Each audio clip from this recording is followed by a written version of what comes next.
કે દીનું દર્શન આપણે કર્યું, એ નેગેટિવિટીની કેદમાં પૂરાયેલો હતો. આમ બેઠો તો ઘરમાં જ, પણ જ્યાં જોઈએ ત્યાં કોઈ જગ્યાએ તેને પોઝિટિવ વસ્તુ દેખાતી નહોતી. આ થિંકિંગ જ નેગેટિવ. રસોડામાં સેવા ચાલતી હતી, ત્યાં જોવા ગયો પણ ગાર્બેજ પડી છે. રસોઈ બનાવીને ત્યાર છે એ જો ને ગાર્બેજ હું જોવાનું, પણ દ્રષ્ટિ જ ના હોય તો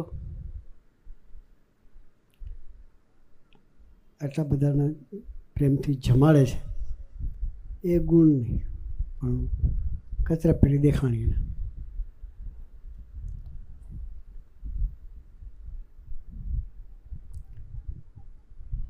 ઘરમાં એની ઘરવાળીને કેટલા બધા ગુણ. સવારે વહેલી ઉઠીને ચા પાણી બનાવતા હોય, નાસ્તો બનાવતા હોય, રસોઈ બનાવતા હોય, જમાડતા હોય, જોબ કરતા હોય, ભાઈ કરતાં વધારે કામ કરતા હતા,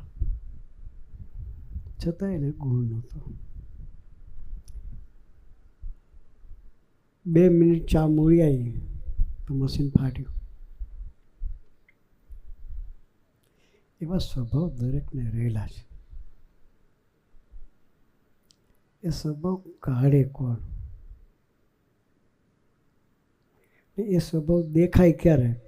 દેખાય તો નીકળે.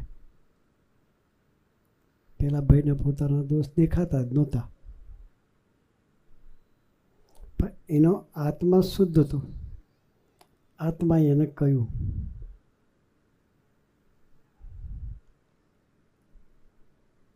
કે તું દરેકમાંથી સારું જોવાનું શીખ, નેગેટિવ ના જોઈશ. પણ જીવના સ્વભાવ જ એવા છે, કોઈનું સારું દેખાય જ નહીં.